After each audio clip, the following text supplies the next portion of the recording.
মানসিকতা এবং মনোভাব ছিল সেটারই বহিঃপ্রকাশ ঘটেছে গিয়ে সেই জুলাই আন্দোলনের সময়। নির্মম নিষ্ঠুরভাবে একের পর এক হত্যা তারা করেছেন, আহত করেছেন, পঙ্গু করেছেন, মানুষকে নির্যাতন করেছেন, নিপীড়ন করেছেন, গ্রেফতার করেছেন, রিমান্ডে নিয়েছেন, ধ্বংসের পর ধ্বংস হয়েছে। এই পরিস্থিতিতে একটা পর্যায়ে এসে সব রাজনৈতিক দলগুলোর সাথে সম্পৃক্ত হন, সমর্থন জানান এবং একটি সময় এসে আলহামদুলিল্লাহ এই আন্দোলন শুধু ছাত্রদের আন্দোলন, বৈষম্য বিরোধী আন্দোলন বা কোটা বিরোধী আন্দোলনেই থাকে নাই, এটি জনতার আন্দোলনে পরিণত হয় এবং এই আন্দোলন এবং ছাত্র সহ সর্বপর্যায়ের মানুষের অসাধারণ ত্যাগ ছিল, কোরবানি ছিল। বুলেটের সামনে আবু সাইদরা যেভাবে তার বুক পেতে দিয়েছেন, মুগ্ধরা যেভাবে নির্মম নিষ্ঠুরভাবে শাহাদাত বরণ করেছেন, ওয়াসিম করেছেন, সমাজের কোনো স্তর থেকে বাকি নেই। শুধু ছাত্ররা না, সাধারণ মানুষ, শ্রমিক, কৃষক, শিশু, নারী পর্যন্ত সেখানে বুক পেতে দিয়েছেন, আহত হয়েছেন, শহীদ হয়েছেন, রক্ত দিয়েছেন গিয়ে। এবং এই ধরনের একটি গণবিস্ফোরণকে কোনো সরকারই ঠেকাইতে পারে না, যার পরিণাম আমরা দেখেছি 2024 সালের 5ই আগস্ট। আল্লাহ সুবহানাহু ওয়া তাআলা মূলত তার পক্ষ থেকে মেহেরবানি করেছেন, সাহায্য করেছেন, অনুগ্রহ করেছেন। দীর্ঘ 16 বৎসরের মতো এই আন্দোলন হয়েছে। ফেসিবাদের বিরুদ্ধে 14 বিনা ভোটে নির্বাচন, 18 রাতের ভোটে নির্বাচন, আর 24 আমি আর ডামি নির্বাচন। এইসব নির্বাচন সহ শত শত মানুষকে গুম করা, ক্রস ফায়ারে ফেলা, নির্মম নিষ্ঠুরভাবে হত্যাকাণ্ড ঘটানো, একাধিক গণহত্যা তারা করেছেন। এই সব কিছুর পরিণাম হয়েছে 36 জুলাই। জুলাই বিপ্লবটি হয়েছে 5ই আগস্ট, সেটি আমরা দেখেছি গিয়ে। 20 জুলাই রাত্রে আমাদেরকে গ্রেফতার করেছে সিলেটে। আমি আসছিলাম একটি কাজে, সিলেট মহানগর সভাপতি, সেক্রেটারি সহ। আমরা বসে মূলত আবু তোরাবের আগের দিন তার শাহাদাতের ঘটনা ঘটেছে। আমাদের একটা ধারণা ছিল যে এটা যদি মামলা করা না হয় তাহলে এই মামলাতে পরবর্তীতে আমাদেরকে আসামি করবে, এই আশঙ্কা আমাদের ছিল। সুতরাং তার পরিবারের সাথে আলাপ করে আমরা একটা ড্রাফট করব, যেটা সাংবাদিক ভাইদের সাথে আলাপ করে আমরা এই মামলাটি জমা দেব। আমরা জাস্ট যখন বসেছি গিয়ে 5-7 মিনিট বা 10 মিনিটের মাথায় পুলিশ এসে হাজির হয়ে গেছে। এই পরিমাণ পুলিশ আসছেন কোতোয়ালি সহ সব জায়গা থেকে, মনে হচ্ছে যে এটা ভয়ঙ্কর কিছু একটা। পরে আমাদেরকে থানা নিয়ে বললেন যে আমাদের কাছে অনেকগুলো ইনফরমেশন ছিল যে আপনারা বিরাট কিছুটা করে ফেলতেছে। ওই দিনই আবু তোরাবের জানাজা ছিল, সেই জানাজা আমাদের নেতৃবৃন্দ ছিলেন। আমাকে যেতে নিষেধ করেছেন যে আপনি যাই না, গেলে হয়তো ঝামেলা হবে। এই জন্য আমি আর সাহস করিনি, যেহেতু সই না করেছেন। এই অবস্থায় পুলিশ মামলা করেছে। আমরা থানাতে বসে পুলিশের সাথে আলাপ করলাম, যারা দায়িত্বশীল ছিলেন, যে আপনারা সরাসরি গুলি করেছেন। না, আমরা তো গুলি করিনি। তো যেহেতু তখন আমাদের কাছে ডকুমেন্ট ছিল না, কিন্তু জেল থেকে বের হওয়ার পরে দেখলাম যে আবু তোরাবের গায়ে ভেস ছিল, সাংবাদিক লেখা ছিল, সুনির্দিষ্টভাবে তাকে চিহ্নিত করা যাচ্ছিল যে সাংবাদিক। বন্দরবাজার কোর্ট পয়েন্টে কুদরতুল্লাহর সামনে ঘটনাটি ঘটেছে। তো এইভাবে নিষ্ঠুর নির্মমভাবে সাধারণ মানুষ থেকে আরম্ভ করে পেশাজীবী একজন দায়িত্বরত সাংবাদিককে তার হত্যা করেছে জুমার নামাজের পর। কতটুকু বেপরোয়া হলে, কতটুকু আগ্রাসী মনোভাব থাকলে এটা সম্ভব। জুলাই সেই ভয়ঙ্কর পরিস্থিতি দেখেছে, আগস্ট সেই ভয়ঙ্কর পরিস্থিতি দেখেছে। আমরা আমাদের সম্মানিত শহীদ পরিবারের প্রতি কৃতজ্ঞতা জানাচ্ছি। শহীদদেরকে আমরা স্মরণ করছি। আল্লাহ সুবহানাহু ওয়া তাআলা তাদেরকে মাফ করুন, তাদেরকে তার মেহমান হিসাবে কবুল করুন। বিশেষ করে যারা আহত হয়েছেন, জুলাই যোদ্ধা আমাদের গর্ব এবং অহংকারের জায়গায় তারা আছেন। তাদের এই কুরবানি এই জাতিকে মুক্তি দিয়েছে। এটা বাংলাদেশের অসাধারণ একটি বিপ্লব, যেটি সিলেটে হয়েছে, সব জায়গাতে হয়েছে, বিশেষ করে ঢাকাতে হয়েছে। এই হাজার হাজার ভাইরা যারা পঙ্গু হয়েছেন, হাত হারিয়েছেন, চোখ হারিয়েছেন, সমস্ত শরীরে গুলিবিদ্ধ, বুলেটবিদ্ধ, স্প্লিন্টার আছে, যাদের কষ্টে যাদের রাত কাটে, পুরো রাত ঘুমাতে পারেন না। অনেকেই এগুলো বর্ণনা করেছেন যে আমাদের পুরো দিন যায়, রাত যায়, ঘুম আসে না, কষ্ট এবং বেদনে আমরা থাকি গিয়ে। আমরা তাদের প্রতি সহানুভূতি জানাচ্ছি। জামাত ইসলামী আপনাদের সাথে আছে, আপনাদের পাশে থাকবে ইনশাআল্লাহ। আমরা আহ্বান জানিয়েছি বারবার তাদের চিকিৎসার ব্যবস্থা করা এবং তাদেরকে সম্মানজনক একটি পেশা দেওয়ার ব্যবস্থা করা। কমপক্ষে শহীদ পরিবার থেকে একজনকে, আহত পরিবার থেকে আহত ভাইটিকে তার সামর্থ্যের সর্বোচ্চটা দেওয়া উচিত। সেটা চাকরি হোক, ব্যবসা হোক, যেভাবে হোক তাকে যাতে হাত পাততে না হয়। এটি আমি মনে করি এটি জাতির প্রতি জাতির কৃতজ্ঞতা প্রকাশ হবে এই ভাইগুলোকে যদি আমরা কোনো না কোনো একটা চাকরি, কোনো একটা কাজ, কোনো একটা ব্যবসা যাতে দিতে পারি। আমরা যাতে ভুলে না যাই এই শহীদরা আমাদের সম্পদ, এই আহতরা আমাদের সম্পদ। আমাদের এই কথা বলা অব্যাহত থাকবে। আমাদের সংগ্রামী আমিরে জামাত প্রথম দিন থেকে এগুলো বলে আসছেন যে আমরা তোমাদের পাশে আছি, তোমাদের পাশে থাকব, এবং সরকারকে আহ্বান জানিয়েছেন। আমরা আমাদের অবস্থান থেকে সর্বোচ্চটা করার চেষ্টা করছি। আমি কথা বাড়াচ্ছি না। আজকে সম্মানিত সাংবাদিক বন্ধুগণ, আগত ভাই এবং বন্ধুদেরকে আবার অনুরোধ জানাচ্ছি, আসুন আমরা যে সফলতা পেয়েছি এটি একটি সাময়িক সফলতা। প্রকৃত সফলতা আসবে, প্রকৃত বিজয় আসবে যখন আমরা আগামীর বাংলাদেশ গড়ার ক্ষেত্রে সবাই কাঁধে কাঁধ মিলিয়ে ঐক্যবদ্ধভাবে কাজ করব। আল্লাহ সুবহানাহু ওয়া তাআলা যাতে আমাদেরকে সেই নূতন বাংলাদেশ, বৈষম্যহীন একটি বাংলাদেশ, একটি মানবিক বাংলাদেশ, একটি সবার জন্য বাংলাদেশ যাতে আমরা করতে পারি, সেই লক্ষ্যে আমরা এগিয়ে যাব। সেই তৌফিক আল্লাহ সুবহানাহু ওয়া তাআলা কামনা করে সবাইকে মোবারকবাদ জানিয়ে আমার কথা এখানে শেষ করছি। সবাইকে ধন্যবাদ। আসসালামু আলাইকুম ওয়া রাহমাতুল্লাহি ওয়া বারাকাতুহু।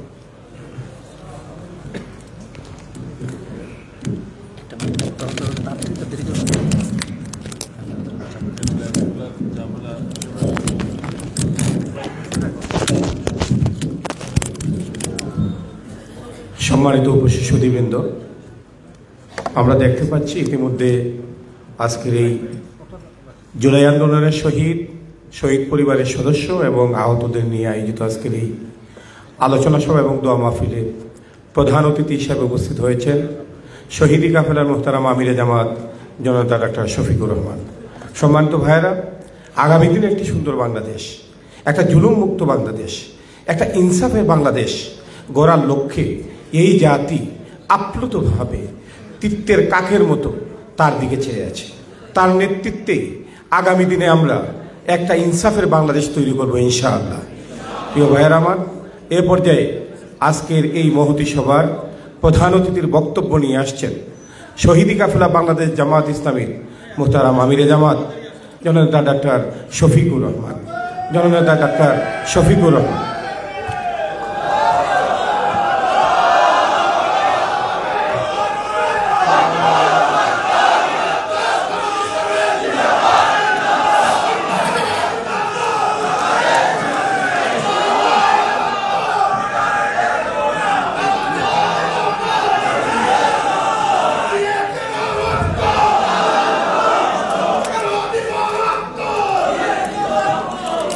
আসসালামু আলাইকুম ওয়া রাহমাতুল্লাহ।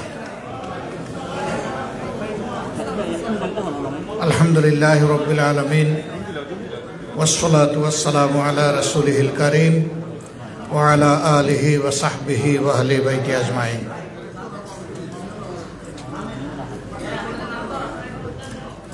ঐতিহাসিক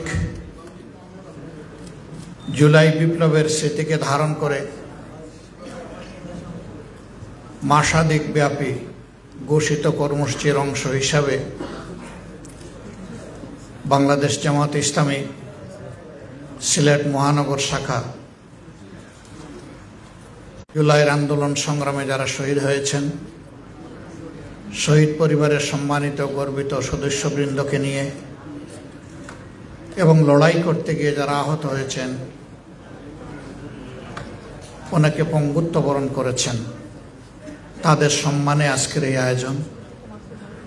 এই আয়োজনের সম্মানিত সভাপতি, মঞ্চে বসা কেন্দ্রীয়, আঞ্চলিক এবং স্থানীয় দায়িত্বশীলবৃন্দ, গর্বিত শহীদ পরিবারের সম্মানিত সদস্যবৃন্দ, আহত জুলাই যোদ্ধাবৃন্দ, সুধীমণ্ডলী এবং সাংবাদিক বন্ধুগণ, মহান রবের দরবারে হৃদয়ের গভীর থেকে মাথা নুয়ে কৃতজ্ঞতা আদায় করছি,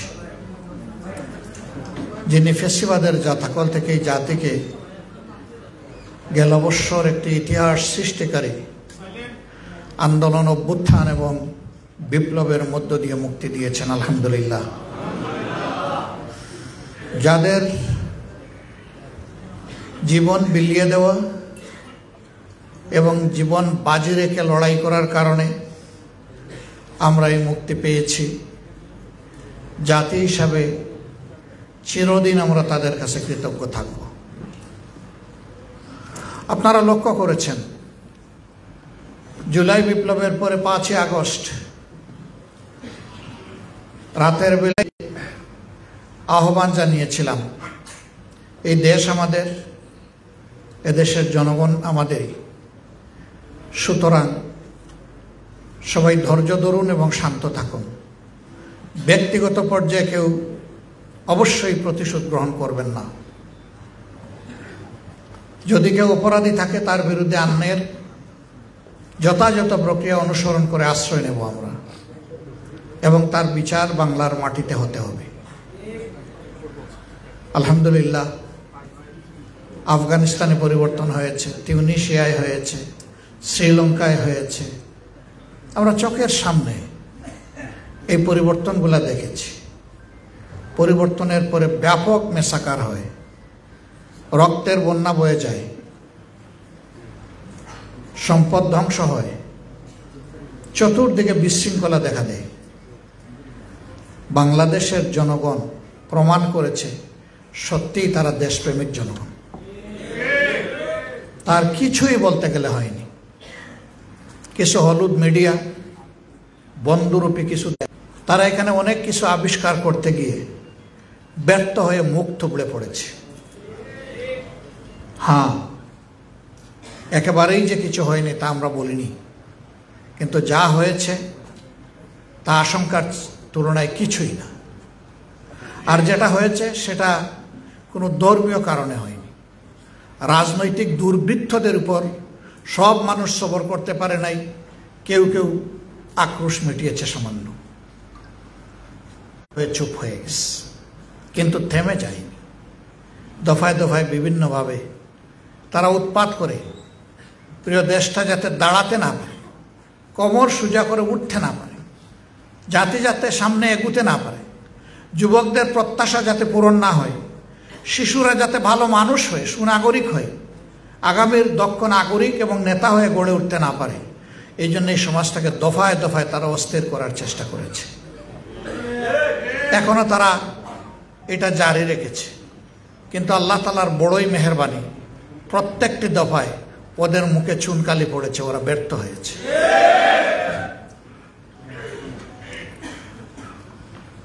আমরা একটা মজলুম দল, তবে একমাত্র মজলুম দল নই। বাংলাদেশের সবগুলা বিরোধী দল মজলুম ছিল, আলিম উলামা মজলুম ছিলেন, সাংবাদিক বন্ধুরা মজলুম ছিলেন, সুশীল সমাজের যারা ন্যায়পন্থী সত্য কথা বলতেন সেই সমস্ত মানুষ মজলুম ছিলেন, এবং সত্যিকার অর্থে 18 কোটি মানুষই মজলুম ছিল। এরা বিভিন্নভাবে মানুষের উপর জুলুম করেছে, খুন করেছে, গুম করেছে, মামলা হামলা করেছে, বাড়িঘর বোলডোজার দিয়ে ভেঙে দিয়েছে। বাংলাদেশ জামাতে ইসলামের সবগুলা কার্যালয় কার্যত সিলগালা করে রেখেছে, নিবন্ধন আমাদের কেড়ে নিয়েছে, প্রতীক আমাদের খেয়ে ফেলেছে, শেষ পর্যন্ত দিশাহারা হয়ে আমাদেরকে নিষিদ্ধ ঘোষণা করেছে। এইটা আর কারো ব্যাপার, এগুলা শুধু আমাদের ব্যাপার। কিন্তু সেই আমরাই ডিসিশন নিলাম, আমরা এই দেশকে ভালোবাসি, আমাদের কোনো দাদার বাড়িও নাই, কোনো পিসির বাড়িও নাই। এই বাংলাদেশ আমাদের প্রিয় বাংলাদেশ, এবং দেশের বাইরে আমাদের কোনো বেগম পাড়াও নাই, তার প্রয়োজনও নাই। আল্লাহ তাআলা এখানে আমাদেরকে পয়দা করেছেন, এদেশের মানুষকে নিয়ে আমরা বাঁচতে চাই মর্যাদার সাথে। এই মর্যাদা হরণ করা হয়েছিল, ফিরিয়ে আনার জন্য লড়াকু সহযোদ্ধারাই কাজ করেছেন। ছাত্ররা ডাক দিয়েছে, কিন্তু সমাজের কোনো শ্রেণী পেশা বাদ যায়নি। আমরা অগ্রাধিকার হিসাবে এই অভ্যুত্থান বা বিপ্লবের পরপরই আমরা ছুটে যাওয়ার চেষ্টা করেছি শহীদ পরিবারগুলোর কাছে, তাদেরকে সান্ত্বনা দিতে, তাদের পাশে দাঁড়ানোর সেই আকাঙ্ক্ষা ব্যক্ত করতে এবং তাদেরকে সাহস যোগাতে যে ঘুরে দাঁড়াতে হবে, এই দেশকে গড়তে হবে। আপনার সন্তান, আপনার পিতা, আপনার স্বামী, আপনার ভাই, আপনার বোন, আপনার মেয়ে, যারাই নিহত হয়েছেন জালিমের হাতে, তাদের নাম, তাদের রক্তগুলা প্রত্যেকটা ফুটা সোনার আকর হয়ে এই জাতির বুকে জ্বলজ্বল করবে ইনশাআল্লাহ। আপনারা ভেঙে পড়বেন না, আমরা আপনাদের সাথে আছি। এবং শুধু মুখের কথায় আমরা চিড়া ভিজাতে চাইনি, আমাদের সামর্থ্য নিয়ে তাদের পাশে দাঁড়িয়েছি। কিন্তু একথার অর্থ এটি নয় যে সামান্য একটু সম্মানের সাথে তাদের হাতে কিছু তুলে দেওয়ার মাধ্যমে তাদের জীবনের সকল দুঃখ কষ্ট দূর হয়ে গেছে বা দূর হয়ে যাবে, এটা আমরা বিশ্বাস করি না। আমরা আমাদের নৈতিক দায়িত্বটাই কেবল পালন করার চেষ্টা করেছি। যারা আমাদের এইটুকু সুযোগ দিয়েছেন, আমরা তাদের কাছে কৃতজ্ঞ। একটি শহীদ পরিবার কাউকেই দেয়নি, আমাদেরকে প্রথমবার দেয়নি, দ্বিতীয়বার দেয়নি, তৃতীয়বারের সময় বলেছে আসেন। আমরা গিয়েছি, আমরা তাদের কাছে বিশেষভাবে ঋণী। সবগুলা পরিবারকে সামান্য একটু উপহার দেওয়ার সুযোগ পেয়েছে, পরিবারটি নেয়নি। আত্মবিশ্বাসের সাথে তারা আমাদেরকে বলল যে আল্লাহ আমাদেরকে সচ্ছল রেখেছেন। প্রিয় সন্তান জীবিত থাকা অবস্থায় ছাত্র হয়েও আউটসোর্সিং করে, তার কোনো অ্যাকাউন্ট ছিল না, মা বাপের নামে অ্যাকাউন্ট খুলে সেখানে 26 লক্ষ টাকা সে রেখে গেছে। এ টাকা দিয়ে স্বামী স্ত্রী দুইজনই আমরা এই সপ্তাহে উমরা করতে যাচ্ছি, আল্লাহর শুকরিয়া আদায় করতে যাচ্ছি যে জাতির জন্য আমরা আমাদের একটা সন্তানকে উপহার দিতে পেরেছি। আল্লাহু আকবার। আপনারা এই উপহারটুকু যারা শহীদ হয়েছে তার মধ্যে সবচেয়ে গরিব পরিবার যেটা, তাদেরটাও তাদেরকে দিবেন, আমাদেরটাও তাদেরকে দেবেন। তাদের এই নৈতিক মূল্যবোধ, অন্য মানুষের প্রতি তাদের এই শ্রদ্ধা, ভালোবাসা আমাদের চোখের কোণা থেকে পানি পড়েছে যে মানবতা বেঁচে আছে, মরে যায়নি। এই পরিবারটা হচ্ছে শহীদ মীর মুগ্ধের পরিবার।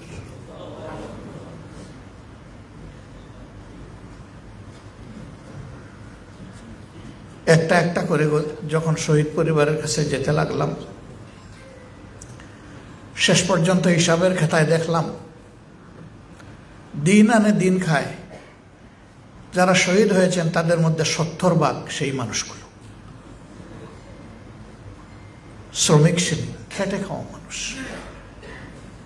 তাদের কোনো সম্পদ ছিল না দেশের জন্য খরচ করার, আল্লাহর দেওয়া একটা পবিত্র জীবন ছিল, সেটাই আল্লাহ তাআলাকে তারা দিয়ে দিয়েছে। আল্লাহু আকবার। তাদের কাছে কৃতজ্ঞ, জাতির একজন নাগরিক হিসাবে কৃতজ্ঞ।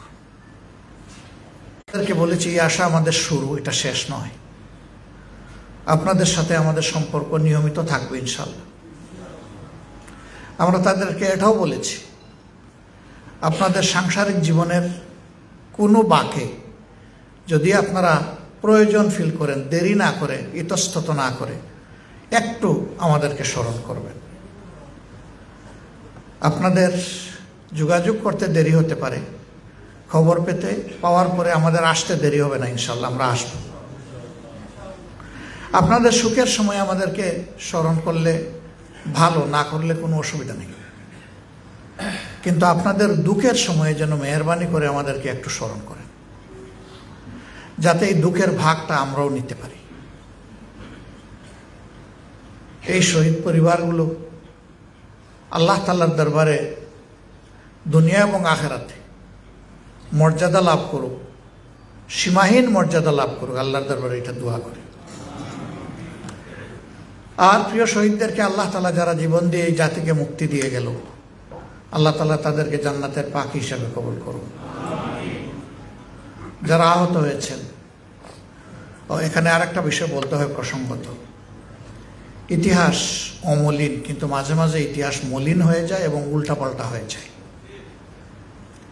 এই জন্য এই ইতিহাসকে ধরে রাখার জন্য আমাদের উপরে বহুমুখী চাপ, আমাদের সীমাহীন সীমাবদ্ধতা, তারপরে আমরা সাহস করে আল্লাহর উপর ভরসা করে হাত দিলাম যে আমরা প্রত্যেকটি শহীদের প্রোফাইল অবশ্যই তৈরি করব ইনশাআল্লাহ। প্রথমত 10টা ভলিউম তৈরি করে এটা অবমুক্ত করা হয়েছে, লঞ্চিং করা হয়েছে। এরপরে আরও 2টা ভলিউম আলহামদুলিল্লাহ ইতিমধ্যে পূর্ণ হয়েছে। প্রত্যেকটি শহীদ পরিবারে আমরা চেষ্টা করেছি সেই স্মৃতিকথাগুলো পৌঁছে দিতে। আমাদের এই প্রক্রিয়া চলমান আছে, এখনো যার খবর পাচ্ছি আমরা তার কাছে ছুটে যাচ্ছি। তবে শতবার চেক এবং কাউন্টার চেক করে নিশ্চিত না হওয়া পর্যন্ত আমরা এই বইয়ে কারো নাম তুলে আনছি না। কারণ আমরা চাই না একটা বিতর্কিত মানুষ এখানে আসার পরে যেন সমস্ত ইতিহাস মান হয়ে যায়। আপনারা দোয়া করবেন মানুষ ভুল ত্রুটির ঊর্ধ্বে নয়, কিন্তু এই সেন্সিটিভ বিষয়টা আল্লাহ যেন আমাদেরকে বিশেষভাবে সাহায্য করে। অনেকে অবাক হয়েছে যে এই স্বল্প সময়ে মাত্র 6 মাসের ভিতরে আপনারা এই অসাধারণ কাজটি কিভাবে করলেন। আমি বলি যে আপনাদের দোয়া ছিল আর সকলের সহযোগিতা ছিল, বিশেষ করে আল্লাহ তাআলার সাহায্য ছিল, এই জন্য সম্ভব হয়েছে। আমরা এবার আমাদের আহত পঙ্গু ভাই বোনদের ব্যাপারে হাত দিয়েছি, তারও 2টি ভলিউম ইতিমধ্যে সম্পন্ন হয়েছে। আমার ধারণা এটা 50 ভলিউমের ঊর্ধ্বে হবে। আমরা থামবো না ইনশাআল্লাহ। আমরা খুঁজে খুঁজে সবাইকে বের করব এবং তাদেরকে ইতিহাস। এই কাজটি কোনো দলের ছিল না, এটা সরকারের ছিল। আমরা বিস্মিত, আমরা অবাক, সরকার কেন এই কাজ করে নাই, অথবা করার কোনো আগ্রহ পর্যন্ত তারা প্রকাশ করে নাই। এই সরকার তো রক্তের উপর বসা, শহীদ এবং আহত ভাই বোনদের রক্তের উপর বসা।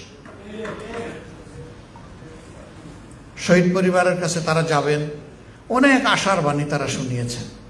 কতটুকু গিয়েছেন না গিয়েছেন এই ব্যাপারে আমি কোনো কথা বলতে চাই না। এর বাস্তব সাক্ষী হচ্ছে শহীদ পরিবারগুলো। আহতদের চিকিৎসার নিশ্চয়তা দিয়েছিলেন, কিন্তু আহতরাই তার সাক্ষী, তারা সেই নিশ্চয়তার ওয়াদা পূরণ করতে পারেননি বা করেনি। এই ক্ষেত্রে বারবার আমরা তাগদা দেওয়া সত্ত্বেও তাদেরকে আমরা একটা দল হিসাবে আমরা 3টা দেশকে অনুরোধ করেছিলাম, আপনারা মেহরবানি করে এগিয়ে আসুন। আপনাদের সামর্থ্য আছে এবং স্বাস্থ্যসেবায় আপনারা আমাদের চেয়ে বহু অগ্রসর হয়ে আছে। এর মাঝে 2টা দেশ চমৎকারভাবে সাড়া দিয়েছে। তারা তাদের মেডিকেল টিম পাঠিয়েছে, 1 মাস 1.5 মাস এখানে থেকে তারা যতটুকু পেরেছে তারা সেবা দিয়েছে। আমরা বলাই যদি এতটুকু হয়, সরকার বললে তো 50টা দেশ এখানে আসতো। সরকার বললে তো 50টা দেশ ভাগ করে নিয়ে যেত। যারা চোখ হারিয়ে অন্ধ, এক চোখ নষ্ট হয়েছে, আরেক চোখ তার ঝুঁকিতে পড়েছে, অন্তত তার বেঁচে যাওয়া চোখটা তো সুস্থ হয়ে উঠত। কিন্তু সেই ক্ষেত্রে প্রচন্ড ঘাটতি। সরকারের ভালো কাজে অবশ্যই আমাদের সমর্থন থাকবে, কিন্তু সরকারের যে জায়গায় দুর্বলতা সেই জায়গায় আমরা ছাড় দিয়ে কথা বলার মানুষ নই। সত্য কথা আমাদেরকে বলতেই হবে। কতটুকু এই সরকার করতে পারবে বা করবে আমরা জানি না, কিন্তু আমাদের দাবি চলমান থাকবে। আমরা আমাদের সীমিত সামর্থ্যের জায়গা থেকে যতটুকু পারি আমাদের ভাই বোনদের পাশে দাঁড়িয়েছি। আমাদের কর্তব্য 2টা আমরা নির্ধারণ করেছি, একটা পরিবারের পাশে দাঁড়ানো, আর একটা খুনিদের বিচার নিশ্চিত করা। এই জন্য মূল থেকে এই দাবি আমরা জোরালো করে তুলে ধরেছি। সারা দেশে আমরা আমাদের আইনজীবীদেরকে অনুরোধ করেছি, খুনিদের পক্ষে আপন ভাই হলেও কেউ দাঁড়াবেন না, আদালতে কেউ দাঁড়াবেন না। আপনারা 2-1 জায়গায় একটু বিচ্ছিতি হয়েছে, সাথে সাথে আমরা গলা চেপে ধরেছি যে আপনার এই সম্পর্ক কি জাতির দায়িত্ববোধের চাইতে বড়? কেন আপনি এটা করতে গিয়েছেন? তারা লজ্জিত অনুতপ্ত হয়ে ক্ষমা চেয়েছে। এই ক্ষেত্রে আমাদের অবস্থান জিরো টলারেন্স। সম্মানিত ভাই ও বোনেরা, বাংলাদেশ আমাদের সকলের। এই দেশকে বুকে নিয়ে বাঁচতে চাই, এই দেশেই মরতে চাই। আমরা রাজনীতির ঝুঁকি আসলে দেশ ছেড়ে চলে যেতে চাই না। কোথায় যাব? আমরা কোনো দুনিয়ার বেহেশত কামনা করি না, আমরা আল্লাহ তাআলার কাছে সত্যিকারের বেহেশত পেতে চাই। সুতরাং আমরা বিশ্বাস করি মৌত যদি আমাকে ঝাপটে ধরে আল্লাহর যদি ফয়সালা হয়ে যায়, কোনো দেশ কোনো শক্তি আমাদেরকে রক্ষা করতে পারবে না। আর যদি আল্লাহ তাআলার প্রোটেকশন থাকে, হেফাজত থাকে, কোনো দেশ ব্যক্তির শক্তি আমাদের কোনো ক্ষতিও করতে পারবে না। এই বিশ্বাস, এই বুদের জায়গা থেকে আমরা 15.5 বছর বাংলাদেশের মাটি কামড়ে এখানে পড়েছিলাম। দেশ ছাড়িনি।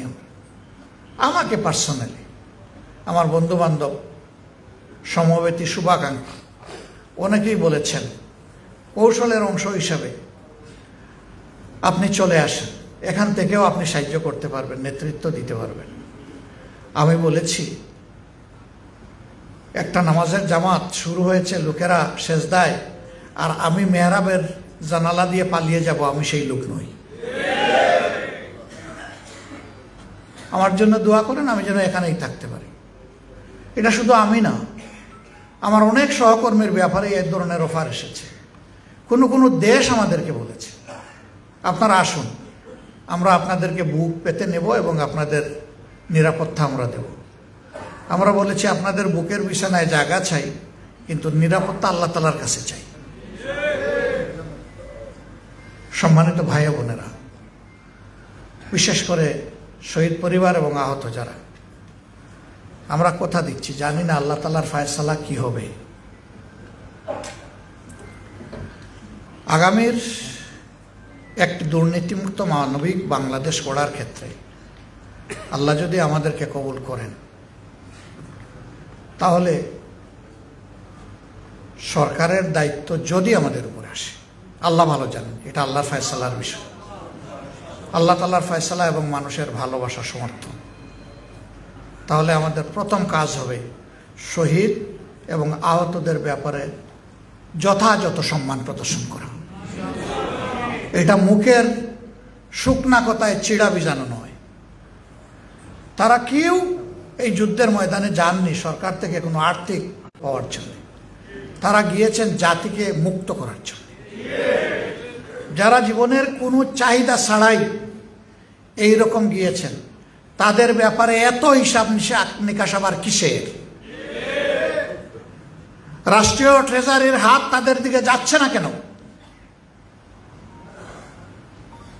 একনেকে বিভিন্ন বাজেট পাশ হয়, এর আগে এই বাজেট কেন পাশ হলো না? আল্লাহ যদি সুযোগ দেন, আমরা কথায় নয় বাস্তবে প্রমাণ করার চেষ্টা করব ইনশাআল্লাহ। আল্লাহ দিবেন কিনা এটা তার ফয়সালার বিষয়। কেন এই শহীদরা লড়াই করেছে? শুধু কি আওয়ামী লীগকে বিদায় করার জন্য? বরঞ্চ দেশটাকে জুলুম মুক্ত করার জন্য, আবর্জনা মুক্ত করার জন্য। তাহলে দেশ কি জুলুম মুক্ত হয়ে গিয়েছে? দেশে কি এখন কোনো অন্যায় অপরাধ হচ্ছে না? দেশে কি এখন খুন খারাপি হয় না? আমার মায়ের ইজ্জত লুণ্ঠন হয় না? শিশুদের জীবন কি অনিরাপদ নয়? কর্মস্থলে শ্রমিকরা কি তাদের জীবনের এবং কর্মের নিশ্চয়তা পেয়েছে? পায় নাই। আল্লাহর কসম, আমাদের রাজনীতি এই জন্যে নয় যে আমরা ক্ষমতার তক্তে বসে, চেয়ারে বসে বাংলাদেশের কোন সম্পদ কিভাবে নিজের এবং শ্বশুর পরিবারের আয়ত্ত করা যায় সেই চেষ্টা করব। এই রাজনীতি আমরা করব না ইনশাআল্লাহ। আমি আমার সহকর্মীদেরকে সাফ জানিয়ে দিয়েছি, আগামীর রাজনীতিতে বাংলাদেশ জামাতে ইসলামের দায়িত্ব হবে নিজের বাবার সম্পত্তি এবং নিজের সম্পত্তি থেকে জনগণের জন্য খরচ করা। যারা সামাজিক দায়িত্বে নির্বাচিত হবেন, তারা আগে দলের কাছে তাদের সম্পদ বিবরণী জমা দেবেন, তারপরে দেশের কাছে জমা দেবেন। প্রতি বছর এই বিবরণী দিবেন, আমরা যাচাই বাছাই করে দেখব আপনার হালত কি দাঁড়িয়েছে। এবং শুধু তাই না, 18 কোটি মানুষের চোখ থাকবে আপনারা কিভাবে কোথায় কি করেন না করেন। আর আল্লাহ তাআলার ফেরেশতাদের চোখ থাকবে নির্ভুল চোখ। সেইটা নিয়ে আগামীর দুর্নীতিমুক্ত বাংলাদেশ আমরা গঠন করার অঙ্গীকার ব্যক্ত করেছি। আলহামদুলিল্লাহ, মানুষের সমাজে সংগঠনে কিছু অল্প ভুল থাকতেই পারে, আমরা ভুলের ঊর্ধ্বে নই, কিন্তু দুর্নীতি আমাদের সংস্কৃতি নয়, চাঁদাবাজি আমাদের সংস্কৃতি নয়, দখলদারি আমাদের সংস্কৃতি নয়, মানুষের ইজ্জতের উপর হাত দেওয়া আমাদের সংস্কৃতি নয়। যে দল তার কর্মীদেরকে এইভাবে গড়ে তুলতে পেরেছে, সেই দলের হাতে দেশ আসলে ইনশাল্লাহ দেশকেও গড়ে তুলতে পারবে। যেই দল তার নিজের কর্মীদেরকে সামাল দিতে পারছে না বা পারবে না, সেই দলের হাতে বাংলাদেশের একজন মানুষের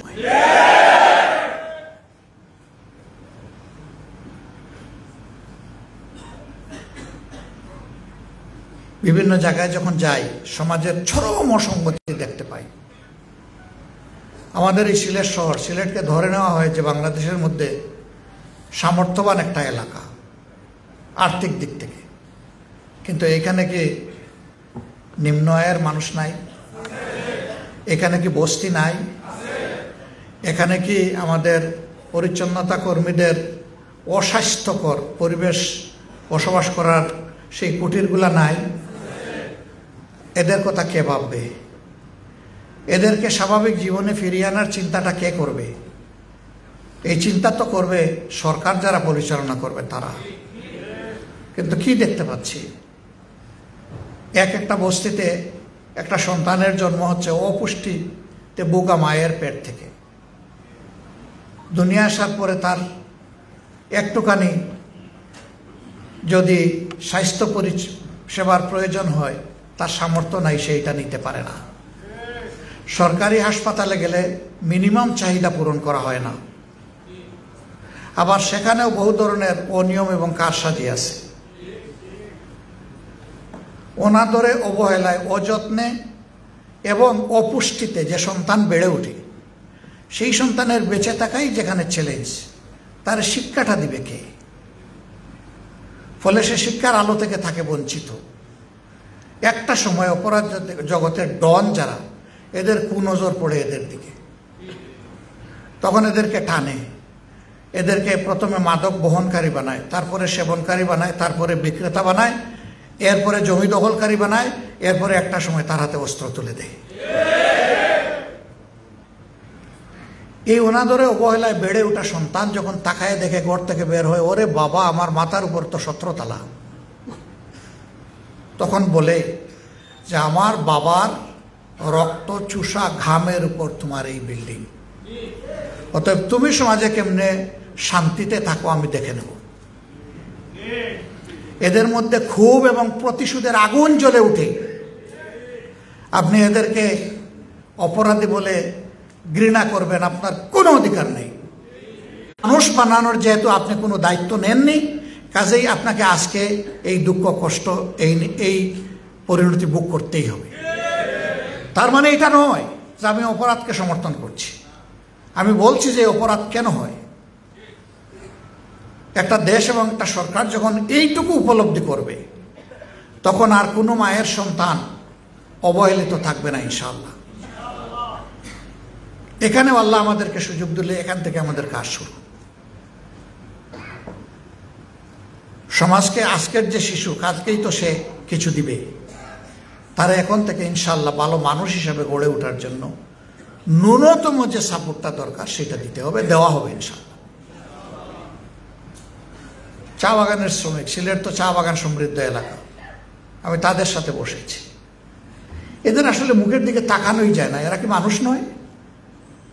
তাদের কি সম্মানজনকভাবে বেঁচে থাকার কোনো অধিকার নেই? অবশ্যই আছে। কিন্তু যখন তারা তাদের ন্যায্য দাবিতে কোনো কিছু করে, বলে, আন্দোলন করে, সরকার তখন পুলিশ দিয়ে সাহায্য করে আর তাদেরকে মালিকের উপরে চাপায় দেয়। এরা কি মালিকের নাগরিক না এই দেশের নাগরিক?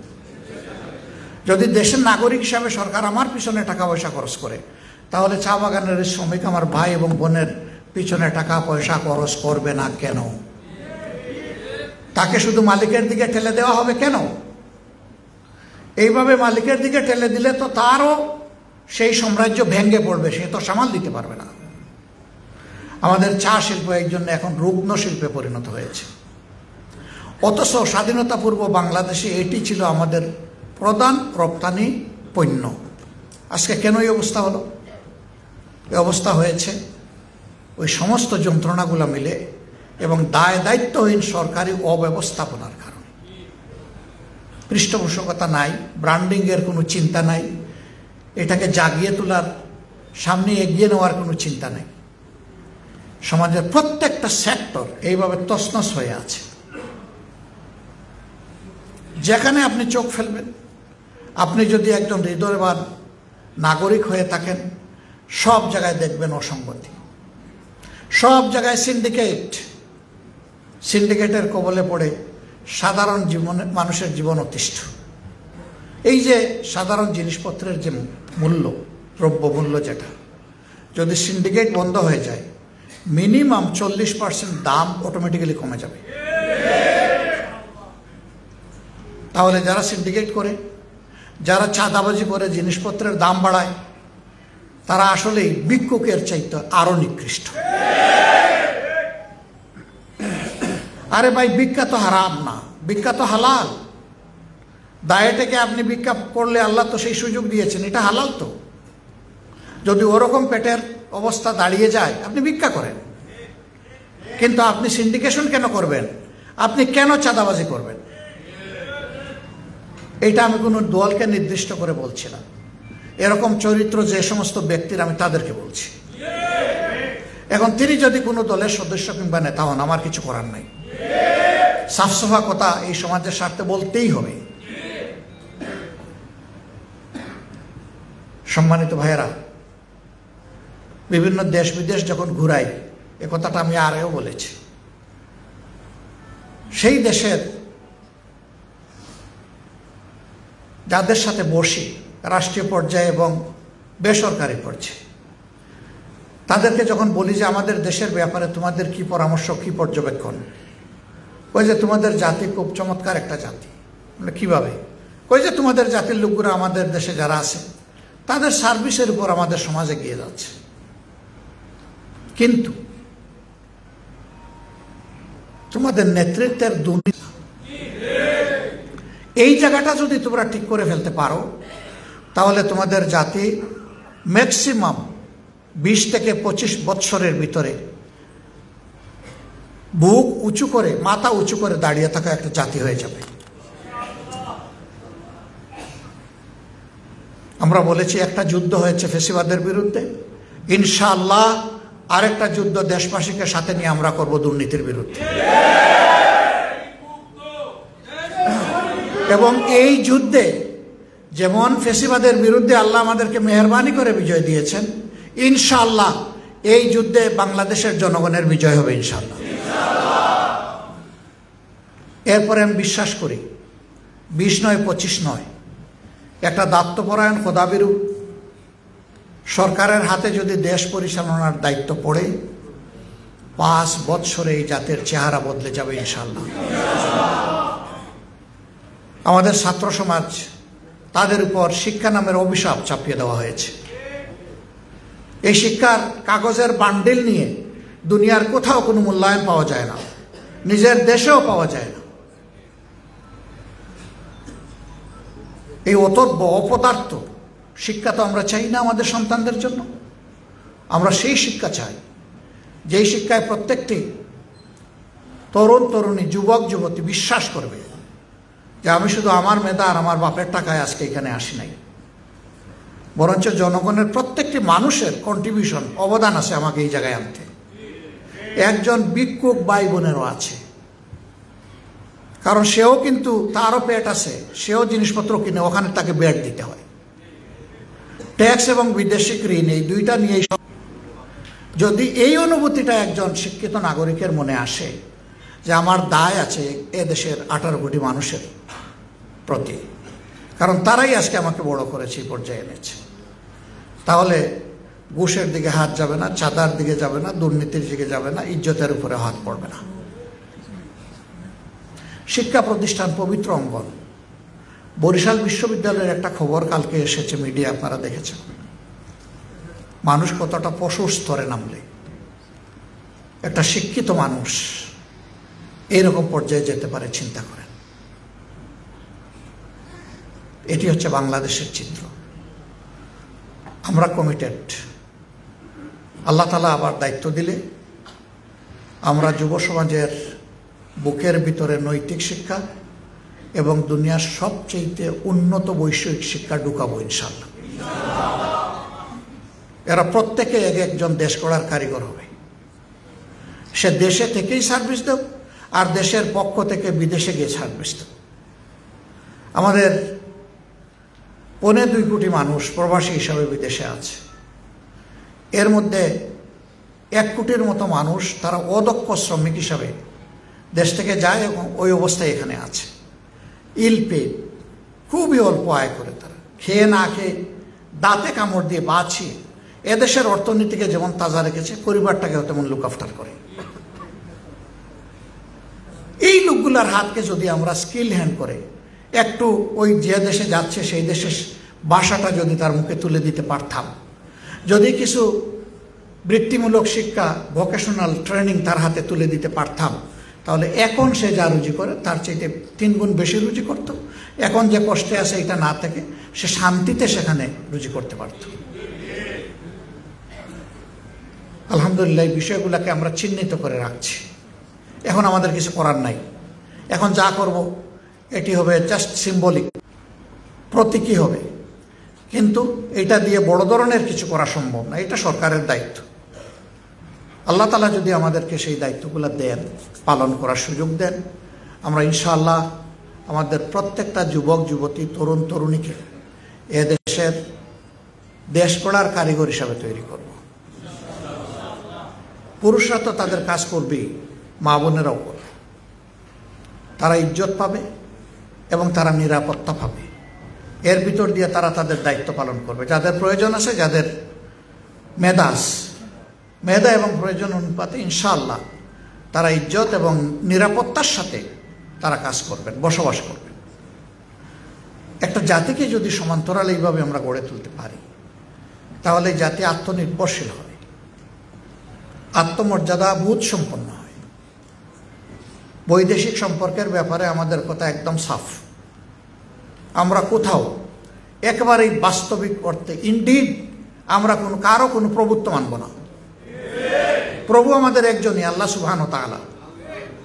এমনকি কারো বড় ভাইগিরিও আমরা মানব না। আমরা দেশ ছোট না বড়, ইট ইজ ইম্যাটেরিয়াল।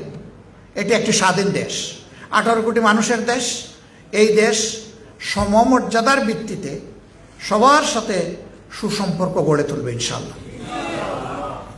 এখানে প্রতিবেশীরা অগ্রাধিকার পাবেন, কিন্তু কোনো প্রতিবেশী যদি অব্যাহতভাবে আমাদের অধিকার হরণ করতে থাকেন, তাহলে এই দেশ একসাথে 18 কোটি মানুষ রুখে দাঁড়াবে। আমরা আমাদের অধিকার কারো কাছে বন্ধক রাখবো না, এবং আমাদের আভ্যন্তরীণ ব্যাপারে কেউ নাক গলাক এটাও আমরা চাইব না। আমরা মর্যাদার ভিত্তিতে তাদেরকেও মর্যাদা দিব, আমরাও মর্যাদা পেতে চাই। এই ভিত্তিতেই হবে আমাদের বাইলেটারাল এবং ইন্টারন্যাশনাল রিলেশনস ইনশাআল্লাহ। আমরা সেই মর্যাদার দেশটাই চেয়েছিলাম, কিন্তু কই 54 বছরে আমরা সেই পাটাতন তৈরি করতে পারি নাই, বীজতলা তৈরি করতে পারি নাই বলে কি পারবো না? ইনশাআল্লাহ আমাদেরকে পারতে হবে। একটা জায়গা থেকে স্টার্ট আপ করতে হবে, তারপরে ইনশাআল্লাহ আমরা ডেস্টিনেশনে পৌঁছে যাব আল্লাহ চাইলে। এই জাতি পরিশ্রমী, আর এই জাতির 42% জনশক্তির বয়স হচ্ছে 35 বছরের নিচে। Very potential nation. বহু দেশে এখন 40%-এর উপরে হয়ে গেছে বৃদ্ধ মানুষের সংখ্যা। আমাদের সমাজে পটেনশিয়াল ম্যান পাওয়ার আছে, কেন আমরা পারবো না? ইনশাআল্লাহ পারব। শুধু আমাদের চরিত্রের ক্রাইসিসটা যদি আমরা দূর করতে পারি, তাহলে আমরা একটা আলোকিত দেশ এবং জাতি করতে পারবো ইনশাআল্লাহ। সম্মানিত ভাইয়েরা, আপনারা দোয়া করবেন জামাত ইসলামের জন্য।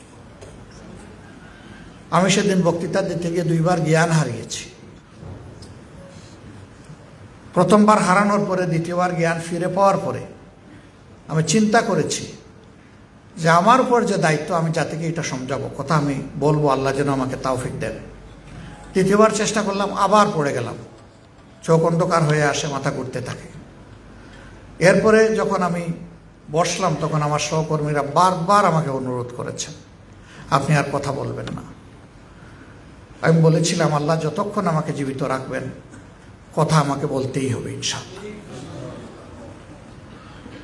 লড়াই আমরা চালিয়ে যাব মানুষের মুক্তির জন্য যত সময় পর্যন্ত আল্লাহ আমাদেরকে হায়াত দিয়েছে, আমরা থামবো না ইনশাআল্লাহ।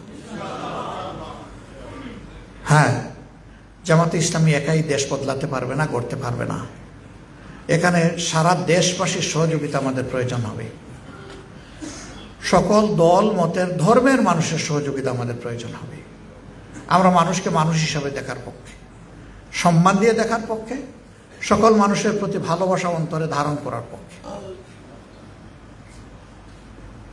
আমরা নিজেদের অবস্থান থেকে দ্ব্যর্থহীনভাবে সমাজের সকল শ্রেণী পেশার মানুষকে এই মেসেজ, এই বার্তা দিতে চাই, সততা, স্বচ্ছতা, দেশপ্রেমের পথে আমরা চলব অবিরত খরস্রোতা নদী হয়ে ইনশাআল্লাহ। কিন্তু এর বিপরীত দ্বারায় যারা চলবেন তাদের নদীর স্রোত যত প্রবল হোক ইনশাআল্লাহ আল্লাহ তাআলার শক্তি নিয়ে আমরা তা থামিয়ে দেব, ওটা চলতে দেব না আমরা। আগামী নির্বাচন এই জাতির প্রত্যাশা। তিনটি নির্বাচনে মানুষ তাদের অধিকার প্রয়োগ করতে পারেনি এবং মনের মতো দল কিংবা ব্যক্তিকে তারা বাছাই করে নিতে পারেনি। আমরা আশা করি আগামী বছরের প্রথমাংশেই এই নির্বাচনটা অনুষ্ঠিত হবে এবং হওয়া উচিত। এর সাথে আমরা এটাও বলেছি যে যদি প্রয়োজনীয় বেসিক সংস্কারগুলো করা না হয়, আর যদি আগের মতোই নির্বাচন হয়, এই নির্বাচন জাতির জন্য আরেকটা দুঃখ এবং বেদনার কারণ হবে। আমরা এটা দেখতেও চাই না, আমরা এটা হতে দিতেও পারি না। এই জন্য প্রয়োজনীয় সংস্কার আর অপরাধীদের বিচার। আমরা জানি সব বিচার এই সময়ের ভিতরে শেষ হওয়া সম্ভব নয়, কিন্তু বিচারের ক্ষেত্রে আমরা সরকার এবং বিচার বিভাগের আন্তরিকতাটা দেখতে চাই। আমরা দৃশ্যমান কিছু দেখতে চাই, 2-4টা হলেও শীর্ষ অপরাধীদের শাস্তির ব্যাপারটা আমরা দেখতে চাই। এরপরে এই ধারা চলমান থাকবে, যারা পরবর্তী পর্যায়ে দেশের শাসন ক্ষমতায় আসবেন তাদের নৈতিক দায়িত্ব হবে এই বিচারকে চালিয়ে নেওয়া এবং এটাকে সমাপ্তির দিকে নেওয়া। যদি কেউ ধানাই পানাই করেন, মনে রাখবেন যুবকরা রাস্তা চিনে ফেলেছে। আগামীতে আমি করি আর আপনি করেন, ধানাই পানাই করলে এই যুবকরা আপনাকে আমাকে ছাড় দেবে না। কারণ যুবকরা মনে করতে পারে যে আপনি তো সব দিয়ে দিলেন, লড়াই কি আমরাই শুধু করব? না না, আমি সবসময় যুবক ভাইদেরকে বলি, আমি আসলেই তোমাদের ভাই এবং সহযোদ্ধা, তোমাদের সাথেই আছি ইনশাআল্লাহ। এবং সেই লড়াইয়ে আমি পিছনের কাতারে আস্তে আস্তে হাঁটবো না, তোমাদের হাতে হাত ধরে ইনশাআল্লাহ সামনেই থাকবো আল্লাহ সঙ্গে। এটা শুধু আমার অবস্থান নয়, এটা আমাদের দলের অবস্থান। সম্মানিত ভাইয়েরা, দেশের যুব সমাজ যখন জেগে থাকে এই জাতি হারিয়ে যায় না, এই জাতি পথ খুঁজে পায়, মুক্তির পথ। আমরা আমাদের যুব সমাজকে নিয়ে খুবই আশাবাদী। আমরা এই যুব সমাজকে অন্তরের মধ্যে ভালোবাসা এবং শ্রদ্ধায় ধারণ করি। শ্রদ্ধাই কারণে এই জাতির মুক্তির লড়াই আমরাও করেছি, কিন্তু ফিনিশিং আমাদের হাতে হয়নি, হয়েছে আল্লাহ তাআলার মেহেরবানিতে ওদের হাতে। অতএব তারা এই শ্রদ্ধা পাবে এই জাতির কাছ থেকে, এটা তাদের পাও না, আমরা দিয়েই যাব, এটা যে যাই মনে করুন। আমাদের কম বেশি কিছু অংশগ্রহণ তো ছিল, কি ছিল না ছিল মানুষই বলে, আমরা নিজের মুখে বলতে চাই না। কিন্তু আপনারা সাক্ষী, কখনো আমরা দাবি করি নাই যে এই আন্দোলনে আমাদের এই অবদান আছে। আমরা এই আন্দোলনের বুদ্ধিভিত্তিক অথবা কর্মগত মাস্টার মাইন্ড কখনো কি আমরা বলেছি? নেভার। আমরা বরঞ্চ এটাকে অস্বীকার করেছি যে যদি একজনকে দুইজনকে মাস্টার মাইন্ড বলেন তাহলে বাকিদেরকে তো আন্ডারমাইন্ড করা হবে। আমরা তো কাউকে আন্ডারমাইন্ড করতে চাই না, আমরা প্রত্যেক যোদ্ধাকেই সম্মান জানাতে চাই এবং কালেকটিভলি সকল যোদ্ধারাই হচ্ছেন আমাদের মাস্টার মাইন্ড, কোনো একক ব্যক্তি নন। ইনশাআল্লাহ আমাদের লড়াই চলবে, সাথে এই সাংবাদিক বন্ধুদেরকে আমরা পাবো আশা করি চলার পথে।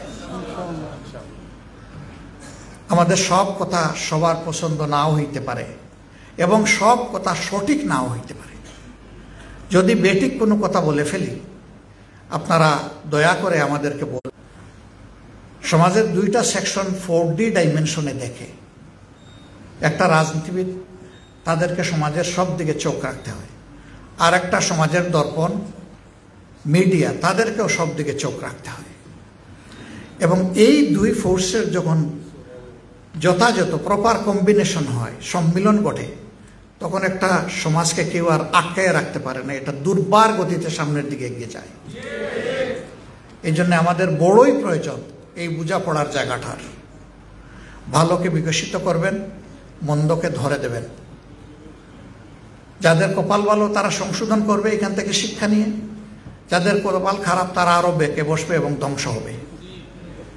আমরা সৃষ্টির পথে আগাতে চাই, ধ্বংসের পথ থেকে আমরাও বাঁচি, জাতীয় বাঁচি। আল্লাহর কাছে সেই তৌফিক চাই। প্রিয় শহীদ পরিবার এবং আহত ভাইয়েরা, বোনেরা, আপনারা আমাদেরকে ক্ষমা করে দেবেন। অনেক দায়িত্ব আপনাদের প্রতি। স্রেফ খুশি করার জন্য এই কথা বলছি না, আল্লাহকে সাক্ষী রেখে হৃদয়ের গভীর থেকে বলছি। আমার বিবেক বলে এই দায়িত্ব আমরা যথাযথভাবে পালন করতে পারিনি। আমাদের সদিচ্ছা থাকলেও আমরা পারিনি। আমাদের এই সীমাবদ্ধতার কারণে আমরা যে পারলাম না, আমাদেরকে ক্ষমা করবেন। কিন্তু আগামী দিনের অঙ্গীকার পূরণে আমরা যাতে পারি, সেই জন্য আমাদের জন্য দোয়া করবেন। যে অঙ্গীকারগুলো আমরা রাখছি সেটা যেন আমরা পূরণ করতে পারি। 3 দিন আগে একটা হৃদয় বিদারক ঘটনা ঘটেছে মাইলস্টোন স্কুল অ্যান্ড কলেজের উপরে। এখানেও যারা নিহত হয়েছেন দোয়া করি আল্লাহ তাদেরকে শহীদ হিসাবে কবুল করুন। একজন শিক্ষিকা, তিনি যথাযথ একজন শিক্ষিকারই পরিচয় দিয়েছেন, মাহেরুন চৌধুরী। আমি বলি না, তিনি যথাযথই একজন মায়ের পরিচয় দিয়েছেন। ওরকম বহু শিক্ষিকা আছে, বহু শিক্ষক আছেন, তারা মা হতে পারেন না, বাবা হতে পারেন না, কিন্তু তিনি তার জীবনটা উপহার দিয়ে মায়ের পরিচয় দিয়ে দুনিয়া থেকে বিদায় নিয়েছেন। দোয়া করি আল্লাহ তাআলা তাকে জান্নাতুল ফেরদাউসের উচ্চ মাকাম দান করুন। তাকে এবং যারাই নিহত হয়েছেন তাদের সবাইকে আল্লাহ তাআলা শহীদ হিসাবে কবুল করুন। আর পরিবারগুলোকে আল্লাহ তাআলা সর্বোচ্চ ধৈর্য ধারণ করার তৌফিক দান। এর বিনিময়ে দুনিয়া আখিরাতে আল্লাহ তাআলা তাদেরকে সম্মান এবং মর্যাদা দান করুন। আর যারা আহত হয়ে কাতরাচ্ছে, আল্লাহ রাব্বুল আলামিন তাদেরকে সুস্থতা দান করুন। আসুন আমরা এই জাতির জন্য একটু হাত তুলে দোয়া করি আল্লাহ তাআলার দরবারে। আল্লাহ যেন আমাদের প্রতি রহম করেন। আল্লাহ যেন এই দেশবাসীর উপর শান্তির ফয়সালা দান করেন। আল্লাহ যেন এই দেশকে আগামী দিনের যে কোনো ধরনের ঝুঁকি, চ্যালেঞ্জ এবং ধ্বংস হওয়ার হাত থেকে আল্লাহ যেন রক্ষা করেন। আল্লাহুম্মা সাল্লি আলা মুহাম্মাদিন ওয়া আলা আলি মুহাম্মাদ কামা সাল্লাইতা ওয়া সাল্লামতা ওয়া বারাকতা আলা ইব্রাহিম ওয়া আলা আলি ইব্রাহিম ইন্নাকা হামিদুম মাজিদ। আল্লাহুম্মা বারিক আলা মুহাম্মাদিন ওয়া আলা আলি মুহাম্মাদ কামা বারাকতা আলা ইব্রাহিম ওয়া আলা আলি ইব্রাহিম ইন্নাকা হামিদুম মাজিদ। আস্তাগফিরুল্লাহ আস্তাগফিরুল্লাহ আস্তাগফিরুল্লাহ আল্লাযী লা ইলাহা ইল্লা হুয়াল হাইয়ুল কাইয়্যুম ওয়া আতুবু ইলাইহি ওয়া লা হাওলা ওয়া লা কুওয়াতা ইল্লা বিল্লাহ। আলহামদুলিল্লাহ আলহামদুলিল্লাহি রাব্বিল আলামিন ওয়াসসালাতু ওয়াসসালামু আলা রাসূলিহিল কারীম ওয়া আলা আলিহি ওয়া সাহবিহি ওয়া আহলি বাইতি আজমাইন। ربنا ظلمنا أنفسنا وإن لم تغفر لنا وترحمنا لنكونن من الخاسرين. وربنا آتنا في الدنيا حسنة وفي الآخرة حسنة وقنا عذاب النار وقنا عذاب القبر وقنا عذاب يوم الحشر يا رب العالمين. আসমান জমিনের মালিক, আয় আল্লাহ, আমরা কিছু গুনাহগার তোমার গোলাম বান্দা একত্রিত হয়েছি। আয় আল্লাহ, তুমি আমাদেরকে ক্ষমা করে দাও। আয় রব্বুল আলামিন, আমরা যে কথাগুলো বলেছি এর মধ্যে কোনো সীমালঙ্ঘন হলে তুমি ক্ষমা করে দাও। আর যেগুলা সঠিক এগুলার উপর আমাদেরকে আমল করার তৌফিক। আয় রব্বুল ইজ্জত, এই জাতির মুক্তির জন্য এ আল্লাহ, তোমার যে বান্দারা বান্দিরা জীবন দিয়ে গেছে, আল্লাহ ও আল্লাহ, তুমি তাদেরকে জান্নাতের পাখি হিসাবে কবুল করো। আল্লাহ মুহাক্কিক শহীদ হিসাবে কবুল করো। আল্লাহ চোখ হারিয়ে, পা হারিয়ে, হাত হারিয়ে, আল্লাহ আজকে যারা কেবলই তোমার রহমতের উপর ভরসা করছে, আল্লাহ এই জিন্দা শহীদ গুলার তুমি অভিভাবক হয়ে যাও। আল্লাহ আল্লাহ এই জাতিকে বুঝ দাও, কৃতজ্ঞতা বুঝ দাও, আমরা যেন তাদের ঋণ পরিশোধ করতে পারি এই শক্তি আমাদেরকে দাও। আল্লাহ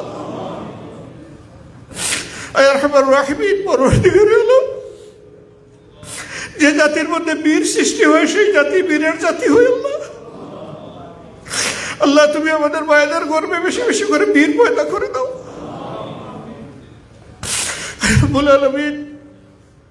আমাদের স্মরণকালের ইতিহাসে 47, 52, 71, 24 বিভিন্ন বাঁকে যারা জীবন দিয়েছেন জাতির জন্য, মানুষের মুক্তির জন্য, আল্লাহ সবগুলো মানুষকে তুমি ক্ষমা করে দাও। আল্লাহ ইয়া আল্লাহ ঈমান নিয়ে যারা দুনিয়া থেকে বিদায় নিয়েছেন, কমসে কম ঈমান নিয়ে, তাদের সবাইকে শহীদ হিসাবে কবুল। ইয়া আল্লাহ সকলের অবদানের স্বীকৃতি কেউ না থাকে তুমি ব্যবস্থা করে দিও। ইয়া আল্লাহ এই শহীদদের যে দায়িত্ব এই জাতির ঘাড়ে পড়েছে, ইয়া আল্লাহ আমাদের ঘাড় গুলাকে তুমি প্রশস্ত এবং মজবুত করে দাও। আল্লাহ ইয়া আল্লাহ আমরা যেন এই ভার বহন করতে পারি, তুমি সহজ করে দিও আমাদের এই ভার। আল্লাহ ইয়া আল্লাহ এদের রক্তের বিনিময়ে দেশটাকে তুমি নিরাপত্তা দাও। আল্লাহ আয় রব্বুল আলামিন এই দেশের স্বাধীনতা সার্বভৌমত্বকে তুমি হেফাজত করো। ইয়া আল্লাহ ন্যায়পরায়ণ শাসক, ইয়া আল্লাহ জনকল্যাণকামী সরকার এই দেশের জনগণকে তুমি উপহার দাও। ইয়া আল্লাহ আখের তোমার বিধানের চাইতে উত্তম কোনো বিধান হয় না মৌলা। মৌলা রে তোমার কোরআনের বিধানটা তুমি কায়েম হয়। ইয়া আল্লাহ আজকে যারা হাত তুলেছেন আমি গভীরভাবে বিশ্বাস করি এর মধ্যে সবচেয়ে বড় গুনাহগার আমি। আল্লাহ ইয়া আল্লাহ এই মজলিসে শহীদ পরিবারের সন্তানরা আছে, আহতরা আছে, তোমার অনেক নেক বান্দাবান্দি আছে, যাদেরকে তোমার পছন্দ হয় তাদের উসিলায় আমাদের সবার দোয়া তুমি কবুল করো। আল্লাহ রব্বানা তাকাব্বাল মিন্না ইন্নাকা আনতাস সামিউল আলিম ওয়া তুব আলাইনা ইয়া মাওলানা ইন্নাকা আনতাত তাওয়াবুর রহিম। সুবহান রাব্বিকা রাব্বিল ইজ্জাতি আম্মা ইয়াসিফুন ওয়া সালামুন আলাল মুরসালিন আলহামদুলিল্লাহি রাব্বিল আলামিন। মিটিং ভাই শেষ হয়নি, সভাপতির কথা।